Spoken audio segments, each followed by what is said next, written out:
Hello you all, ఇది Thursday రోజు తీసిన పూజ మినీ వ్లాగ్. ఇంకా థర్స్డే రోజు మా ఇంటి దేవుడైన శ్రీ గూగుడు కుల్లాయి స్వామి కాబట్టి దేవుడు పటాలు ఇంకా దేవుడి సామాన్లు అన్నీ క్లీన్ చేసుకుంటాను. నేను ప్రతి థర్స్డే అయితే ఇలా కంపల్సరీగా చేసుకుంటానన్నమాట. మా ఇంటి దేవుడు కాబట్టి థర్స్డే రోజు అయితే ఇక్కడ ముందుగానే దేవుడి సామాన్లు క్లీన్ చేసి పెట్టుకున్నాను. తర్వాత వచ్చి పటాలు అయితే క్లీన్ చేసుకుంటూ ఉన్నాను.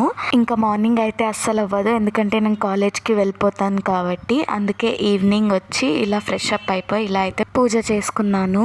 అయితే ఇక్కడ ప్రతిసారి అమ్మవారి పటంకి అయితే ఇలా బొట్లు పెట్టుకుంటాను. ఇలా గంధపు మాలలాగా వేస్తాను అనమాట అమ్మవారికి. ఇంకా బొట్లను పెట్టేశాక కుంకుమ బొట్లు అయితే పెట్టేస్తున్నాను. ఇంకా అన్నీ దేవుడి మందిరంలో సెట్ చేసేసుకొని ఇంకా దీపారాధన అయితే చేసుకుంటూ ఉన్నాను అనమాట. ఇక్కడ ప్రసాదంగా అయితే పుట్నాలు ఇంకా చక్కెర అయితే పెట్టుకున్నాను. అసలు పూలు లేవని మర్చిపోయాను. ఇంకా పూలు లేకపోయినా ఇలా సింపుల్గా అయితే పూజ చేసుకున్నాను.